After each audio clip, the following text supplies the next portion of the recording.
కాళీమాత మహంకాళి. ఒకప్పుడు సృష్టి, స్థితి, లయ అనే విశ్వ సమతుల్యంలో దుష్ట శక్తులు హద్దులు దాటాయి. రాక్షసులు అహంకారంతో ఎదిగారు. దేవతలను, మానవులను కలవరపరిచారు. వారిలో భయంకరుడు రక్తబీజుడు. అతను బ్రహ్మ ద్వారా ఒక వరము పొందాడు. అతని రక్తం ఒక్క బొట్టు నేలపై పడినా మరొక రక్తబీజుడు పుడతాడు.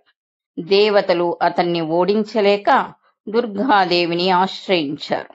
ఆమె కోపాగ్నిలోంచి మరో రూపం ఉద్భవించింది.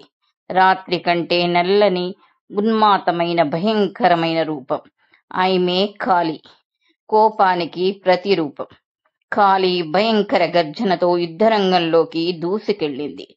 జడలు విరజిమ్ముతూ, రక్త పిపాసతో, నాలిక చాచి, కళ్ళల్లో అగ్నిజ్వాలలతో, చేతులలో ఆయుధాలు, మెడలో కళేబరమాల, అజ్ఞానాన్ని, అహంకారాన్ని నాశనం చేసే చిహ్నాలు. ఆమె రక్తబీజునిపై దాడి చేసింది. కాని అతని రక్తం నేలను తాకగానే కొత్త రక్తబీజులు పుడుతున్నారు. అప్పుడు కాళి యుక్తి వాడింది. ఆమె తన విస్తారమైన నోరు తెరిచి పడే ప్రతి రక్తపు బిందువును తాగేసింది.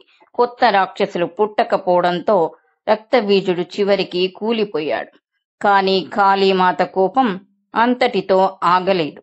రక్తమత్తులో, విజయోత్సవంలో ఆమె నియంత్రణ కోల్పోయింది. ఎదురైనదంతా నాశనం చేస్తూ ముందుకు దూసుకెళ్ళింది. భూమి కంపించింది. దేవతలు కూడా భయపడ్డారు.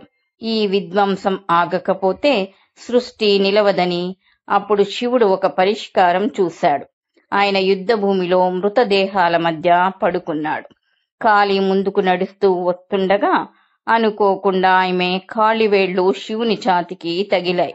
వెంటనే ఆమె ఉలిక్కిపడి తన స్వామిని తాకానని గ్రహించింది. ఆ క్షణంలోనే ఆమె ఉగ్రమైన రూపం కరిగిపోయింది. ఆమె వినమ్రతతో శాంతించింది. ప్రపంచం రక్షించబడింది. ఈ సంఘటన కాళీమాత స్వభావంలో ద్వంద్వాన్ని చూపించింది. భయంకరమైన విధ్వంసకారినిగాను, అహంకారాన్ని, అజ్ఞానాన్ని నాశనం చేసే మాతృమూర్తిగాను మనకు కనిపిస్తుంది.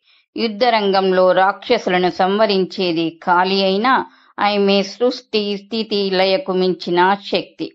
భక్తులు ఆమెను భయానికి ప్రతీకగా కాకుండా మోక్షదాయకురాలిగా దర్శిస్తారు. అహంకారం విడిచి మరణాన్ని, నశ్వరత్వాన్ని అంగీకరించిన వారు విముక్తి పొందుతారు. అందుకే కాళీమాత, మహాకాళి మనకు ఒకే సత్యాన్ని గుర్తు చేస్తారు. విధ్వంసం ఎప్పుడూ ముగింపు కాదు, పాతదాన్ని విడిచి కొత్తదానికి వెళ్ళిపోవడం.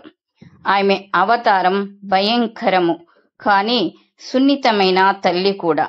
ఎందుకంటే ఆమె చీకటిలోనే పరమ విముక్తి, కాంతి దాగి ఉన్నాయి.